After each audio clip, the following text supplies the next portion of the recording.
Thanks for staying tuned to your station, Africa Independent Television, and welcome to your program, this edition of Security Watch Africa. My name still remains Patrick Abambu. Today we'll be looking, maybe continue from our discussion of we started last week with our guest talking about Dennis Amakri. We continue. We also have a guest in the studio where the two of them will be looking at the topic. The topic is how does corrupt criminal justice administration affect security? How does corrupt criminal justice administration affect security? This a lot of people have said is quite important if we must get security right. So, and we have two very persons that are knowledgeable that can look into these issues. Yes, but before then, we'll be taking a report looking at the new baby in the media industry in terms of publication. Lucy Taiwo brings us a report on a property magazine. Sit back as we bring you that report. A prominent personality in the private security industry in Nigeria, Mr. Maito Ibadan, has called on estates and property owners to contract security consultants even before construction begins. Mr. Ibadan made this call while reacting to questions on recent increase of criminal attacks at estates, particularly at the Federal Capital Territory, Abuja. Before you even start developing, you're supposed to have a security consultant. And before you even rent a property, you're supposed to have a security consultant. So therefore, the importance of a consultant to a property cannot be overemphasized. However, we also have a lot of challenges in generally Nigeria security architecture, and which of course, when all the power of the security is on the exclusive list, whereby it's only the federal government that can formulate and translate security into reality, whereby the state governors cannot be held accountable under concurrent list, or local government chairperson cannot be held accountable under residuality. It becomes a very complicated matter we are having in Nigeria. The truth is, crime is local. There must be devolution of security. However, in the estate, there must be element of symbiotic relationship between man guardian and the Nigeria police. So therefore, they need total training, they need thorough collaboration. Even the estate association, they need to undergo a lot of training, especially the executive. Many of them don't even know how security works. They don't have security education. We are coming on board to see how we can educate them, because you don't give what you don't have. Because if you look at what is going on in Nigeria today, you find out that those people that operate man guarding, everybody is sourcing from one market. Even though you change one company to another, they are going to pick from the same market. There has to be an element of restructuring so that man guarding will be well trained and certified. The security expert, who recently branched into magazine publication on property, spoke to Security Watch on the essence of the publication and plans for its introduction. Yes, we are going to launch this magazine on the 2nd of September at prestigious Musa Yaradua Center at FCT Central area. So we are calling the stakeholders, cafe of industries, investors, developers, engineers, those into infrastructure, and the rest of others to come aboard. And in fact, there will be lecture delivered that days on securing the future, so that will let us dwell on the fundamentals that affect us as a country and as a continent. Because the purpose of really doing that lecture is to see is symbiotic relationship. If you find out what is affecting the investors, is affecting the police, is affecting the judiciary, the stakeholders. So everybody become a victim, or everybody is a casualty one way or the other. So what we are trying to do, we are going to unveil it. Because the magazine itself is dwelling on real estate brokerage, it's dealing on construction, it's dealing on infrastructure, it's dealing on security, hospitality, and lifestyle. They are all juxtaposed. So we want to see how we can be the mouthpiece so that people will understand what real estate is all about. Lucy Tao reporting for Security Watch Africa. Welcome back. Yes, you had it. The role of security in property sector is quite important, and with the EFCC, the Economic and Financial Crime Commission, looking into that industry, many believe that it's a welcome development to help to clean up some of the money laundering issues in that industry. Yes, we'll go to our topic of today for discussion. Like I said, we're having two guests, one in the studio and one via Zoom. Dennis Amakri, the former Deputy Director at Department of State Services, is already on via Zoom to talk with us on the. He was our guest last week, so he's continuing from where he stopped last week. I have in the studio here Mr. Chimezianya Dike, a social commentator, and one of those part of Security Watch Africa. It's a pleasure to have you in the studio. Yes, I'm going to start with you, Mr. Makri. It's a pleasure to have you. You're welcome again, and thank you for always being there to look at issues that affect our country. I know that you are very passionate when it comes to security. Yes, last week we talked about, funds, corrupt funds, and how those in public services have are displaying these funds that were stolen from the common purse, and how it's affecting insecurity, how it's helping to aggravate the insecurity situation we have in the country. And towards the end of that discussion, we talked about the judiciary and also. So today we'll be looking at the topic, how corrupt criminal justice administration affects security. Can you tell us, of course, you're in the service, so you must have experienced such. Sometimes it's frustrating for those in service when a case is to be clear, decided, and you find that along the line, along the chain, there is a lacuna somewhere. Can you tell us how does it really affect security? Thank you very much. The justice system is one that, our kind of government that we run now. We have the legislature, we have the executive, and of course the judiciary. And the three, security falls into the executive arm, where the government carries out executive action on security. But at the same time, the legislators will make laws to guide this security practice. And then, of course, the judiciary is supposed to interpret, and then, of course, mete out punishment to those people that go contrary to the law and stuff like that. So they are supposed to uphold the rule of law. Yeah. And that rule of law is why we have a major problem in Nigeria.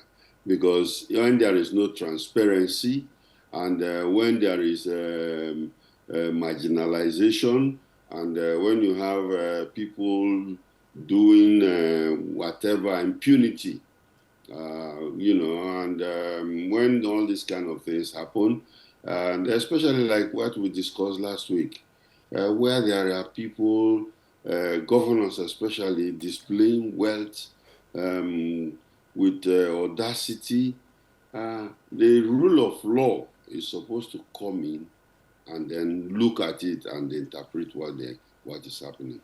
But when this is not effective, then, of course, people can go around doing whatever they like because there are no consequences.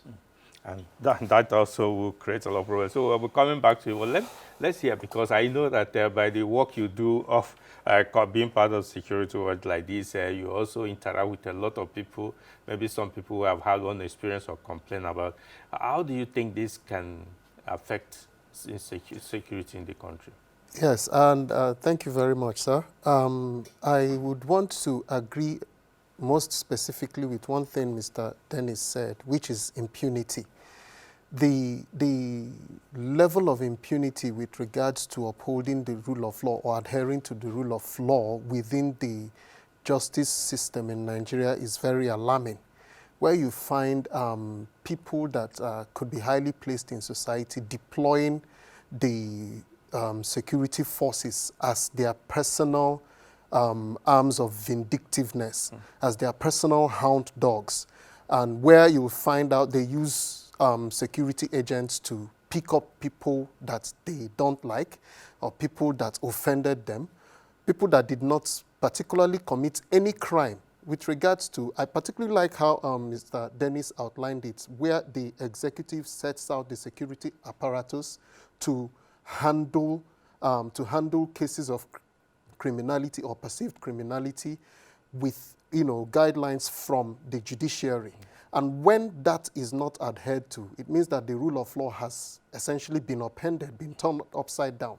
So in a situation where you find out that members of the society, because of their placement, because of their status, because of where they are in society, because of the resources they probably would have amassed, would not adhere to the rule of law in probably prosecuting an issue or getting an issue properly adjudicated upon, they turn security agents to their personal hound dogs, use them to pick up people that offended them, that didn't commit any crime, because it is for you to allege and it is left for the courts to prove or to adjudicate on the matter and find the person guilty or not guilty. There are always procedures that are laid down protocols. So when these protocols are not adhered to, security would not be effectively deployed, and insecurity would begin to proliferate, because you would effectively, when injustice is meted out on some of these people, you effectively turn them to enemies of the society, because they understand they have now experienced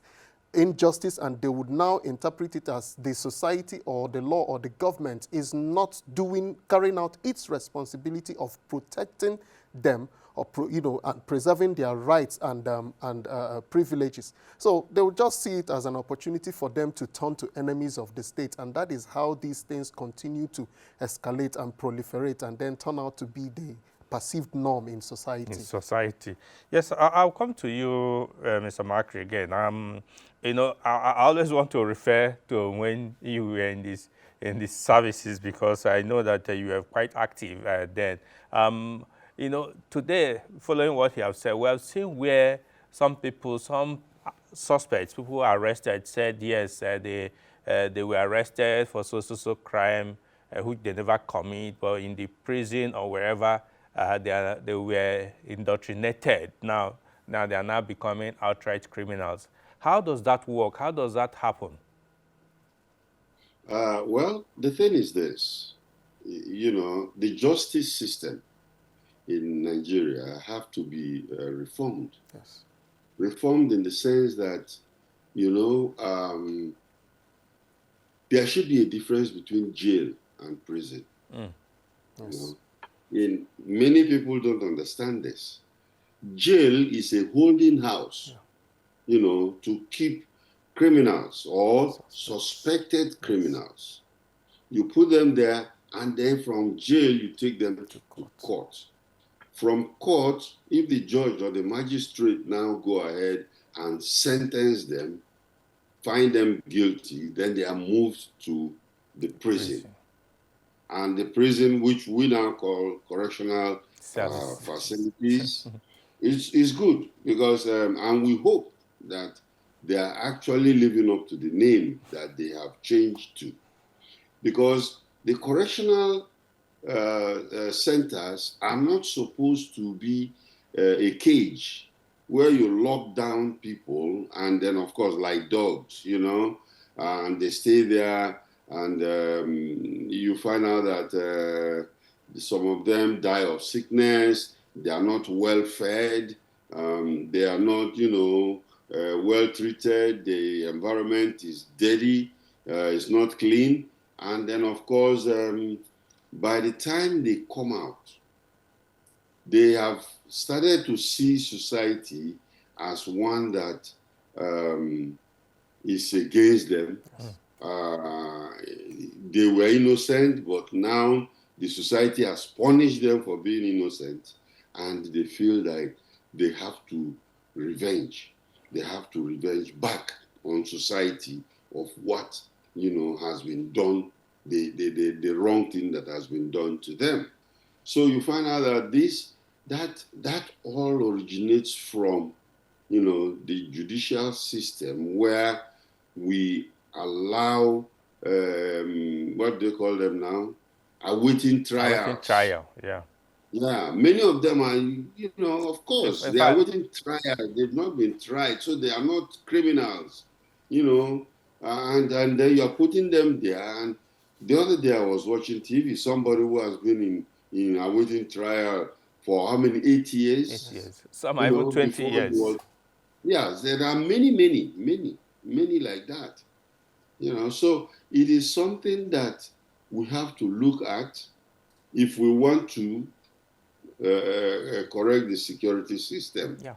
Because that's why people are saying, oh, there is insecurity in Nigeria, there's insecurity in Nigeria. But when you look at the root causes of the insecurity that we experience in Nigeria, then you can see that this is where the thing is generating, and then, of course, blowing out in our faces in society. Yeah, I agree with you. Because I know that a lot of people have been complaining. You get people arrested, some you jail them, some you do this, and yet more people are coming out. Where are they coming out? And it's been proven that some people go in, come back even more hardened than they used to be. Have you had that before? Yes, I've had that experience. I personally, some years ago, intervened in the release of some young men from Kefi prison.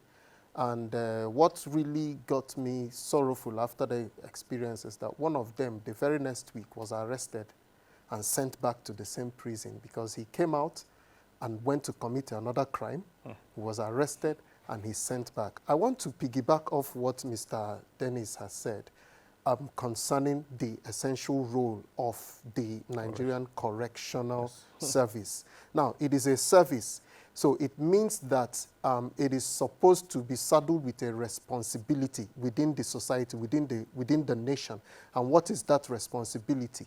To correct, to reform criminals that have indeed been proven to be guilty and sentenced. And like he said, these service centers are not meant to be cages. Yeah, but sadly, that is the reality that is on ground in the country.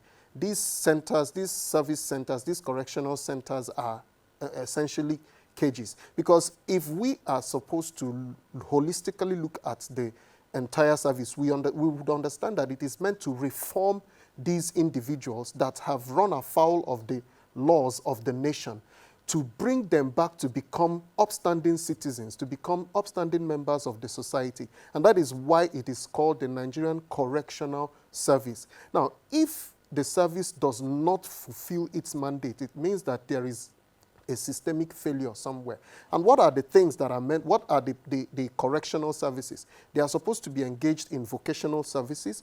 They are supposed to be engaged in training services that when they eventually serve out their term, which is meant to be reforming, it's supposed to be a process of learning, unlearning the things they knew and relearning new things that would make them upstanding and better citizens of the society.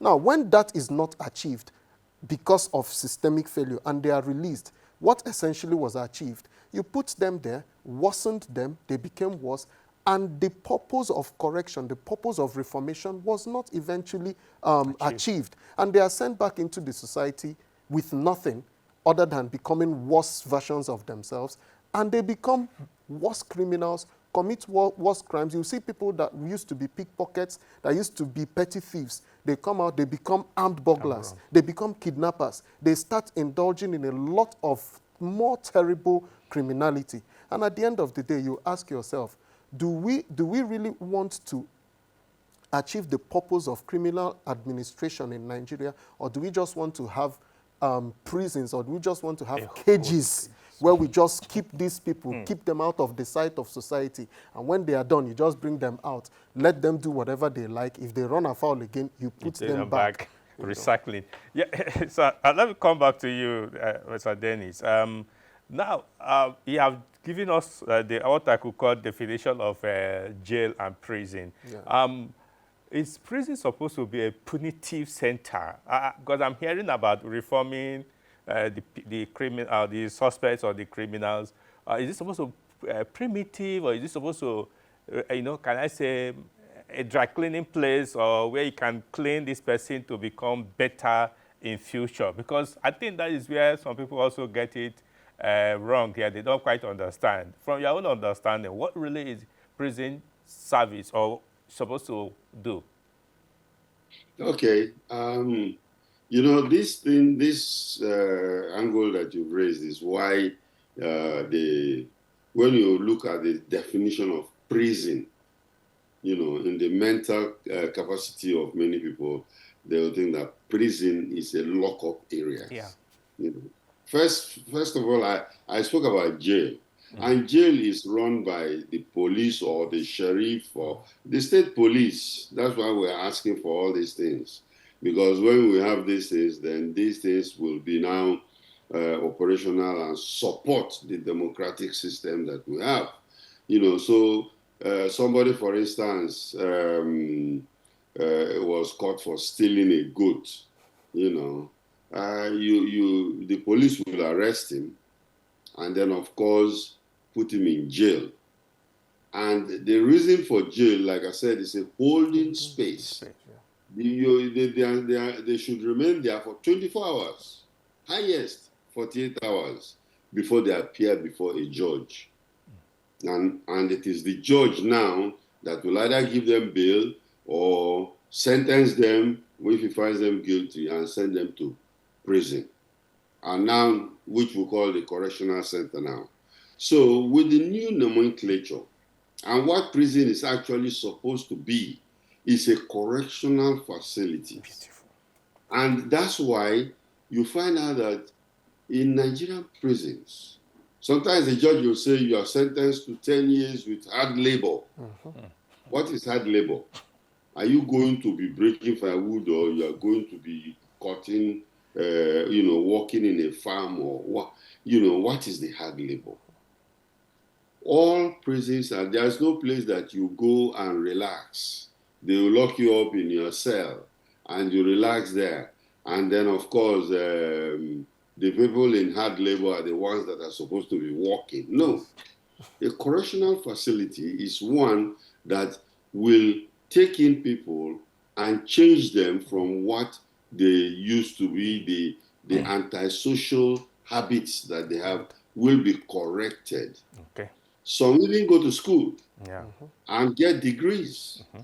And one thing is very, very important, and I don't know why our Nigerian correctional centers are not taking care of that. Now, if you go to a Nigerian prison, I don't know, Patrick, if you've been to Kirikiri. Yes, before. I visited, yes. If you go in there, the cells are stenchy. Yeah. The place is dirty.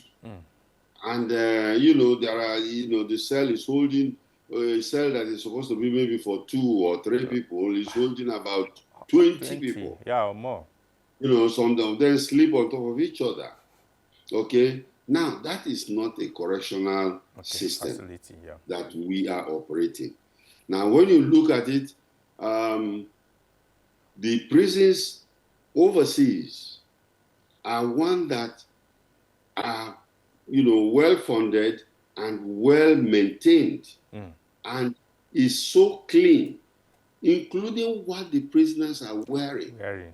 One, they are fed 3 times a day. In fact, sorry, Breakfast, I'm going lunch, to. I'm going to beg you because they are giving me signal that we have to. It's like we just scratched the surface of this issue. Please, I know you are very busy, but we're going to continue next week, God willing, on with this topic with two of you. Let us look into it very critical because you just raised very important issues that are very important. Some of us even talked about